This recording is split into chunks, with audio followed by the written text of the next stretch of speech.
اب خیر کیا ہے؟ میں کئی مجالس میں بیان کر چکا ہوں. خیر کیا ہے؟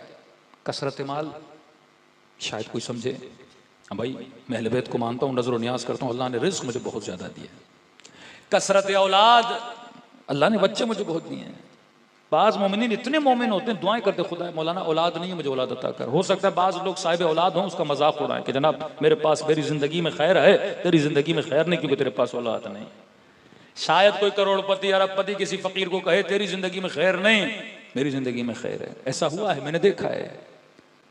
ایک جناب کے گھر پہ گئے، بہت زیادہ پیسے والا تھا، تو بڑے مغرورانہ انداز میں اس کے اطراف میں سیٹ صاحب تھا، کافی غریب لوگ بھی بیٹھے ہوئے تھے، تو کہا تعز من تشاء تذل من تشاء، اشارہ اپنی طرف تھا کہ اللہ جسے چاہے عزت دے، اللہ جسے چاہے ذلت دے. تو میں جو آج سیٹ بنا ہوا ہوں تو یہ اللہ نے مجھے کیا دی ہے؟ عزت. یہ کانسیپٹ آف عزت ہی لوگوں کے ذہن میں الگ ہے. تو کیا جو جھوپڑی میں بیٹھا ہوا اس کی عزت نہیں ہے؟ اب ایک جملہ عرب تے مصیبت وقت بہت ہو گیا. خیر سے مطلب جو کانسیپٹ آپ کے دلوں میں ہے وہ نہیں ہے. خیر سے مطلب ہے برکت. کسی کے پاس 10 بیٹے ہوں پر بے برکت ہوں فائدہ نہیں. کثرت اولاد برکت نہیں، کثرت مال برکت نہیں. مال وہ جو آخرت میں تیرے کام آئے، اولاد وہ جو آخرت میں تیرے کام آئے، بدن وہ جو آخرت میں تیرے کام آئے. یہ بدن بابرکت ہے، اس سے تم نے نمازیں پڑھی بابرکت ہے. اربعین امام حسین پہ گئے تیرے لیے بابرکت بنا، نیکیاں کی تیرے لیے بابرکت بنا، صالح اولاد بنائی بابرکت ہے. بچہ یزید جیسا ہو برکت والا ہے یا بے برکت و ملعون ہے. اور میں دعا کروں اے خدا جتنی زندگی دے پر زندگی بابرکت دینا. کسی کو 90 سال زندگی ملے بے برکت، اور حسین کے اصغر کو 6 مہینے زندگی ملی لیکن زندگی بابرکت. اب کہا مولا یہ برکت وہ ہے جو تیرا رزق ہے. مال کو رزق نہ سمجھا کرو، وہ مال ہے. آپ سفرے پہ بیٹھے بہت سارا کھانا لگا تھا کہ یہ سارا مال ہے. کہ مولا رزق کیا ہے؟ کہ تو جتنا کھاتا ہے وہ تیرا رزق ہے. دانے دانے پہ لکھا ہے کھانے والے کا نام، کہ جو تو کھائے گا وہ تیرا کیا ہے؟ رزق ہے. باقی سارا مال ہے. اکاؤنٹ میں 1 کروڑ پڑا ہے، جتنے روپیے تو اپنی ذات پہ خرچ کرتا ہے وہ تیرا رزق ہے، باقی مال ہے. 1000 گز کا گھر ہے، مولا کیا میرا رزق ہے کہ نہیں؟ کہ یہ سارا مال ہے. مولا رزق کیا ہے؟ کہ جتنی زمین پہ رات کو سوتا ہے وہ تیرا رزق ہے. اسی ڈی ایچ اے میں چلے جائیں، بڑے بڑے بینگلو پڑے ہیں، مالک نہیں، نوکروں کا رزق بنا ہوا ہے. مالک کوئی امریکہ بیٹھا ہے، کوئی کینیڈا بیٹھا ہے، بیماریوں میں وہیں بیٹھے ہیں، گھر کسی اور کا رزق بنے ہوئے ہیں.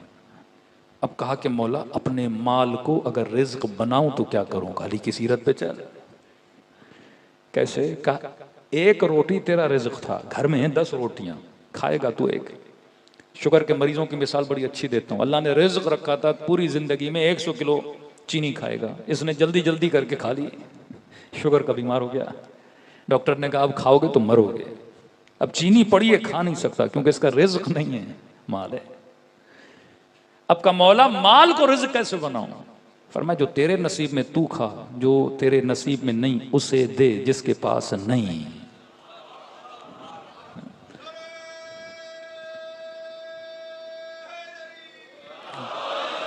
کہ خدا جب تو اسے دے گا اسے تیرا رزق بنا دے گا. اب جب دنیا سے جائے گا اللہ کاؤنٹ کرے گا اس کے پاس جیب میں کتنے تھے، 10,000 روپے تھے. ہاں بھائی اس نے اپنے اوپر کتنے خرچ کیے؟ 2,000 کا، یہ اس کا رزق ہے. 8,000 اگر خرچ نہیں کیے تو رزق نہیں بنا نا. زیادہ کر بھی نہیں سکتا تھا، پیٹ میں جگہ ہے آدھے کلو کھانے کے، آپ نے کھا لیا وہ آپ کا رزق بنا. باقی جو 2 کلو بچا وہ کیا؟ کہا اسے دے جس کے پیٹ میں کھانا نہیں. اب جائے گا اس کے پیٹ میں، آخرت میں بنے گا تیرا رزق. المؤمن کیس، یہ ہوشیار ہوتا ہے، تیز ہوتا ہے، یہ اپنے مال کو اپنا رزق بناتا جاتا ہے. اولاد کو خادم طاغوت بناؤ گے اس کی زندگی تیرا رزق تو نہیں. لیکن بیٹا نمازی بنا، بیٹی صالح بنی، با پردہ بنی، ہاں یہ عفیف ہو کے جب روڈ پہ چلے گی اس کی نیکیاں تیرے نام اعمال میں جائیں گی. اللہ کے نام کا کوئی گھر بنایا، کوئی مسجد بنائی، ہاں نمازیں اور پڑھیں گے، رزق تیرا بنے گا.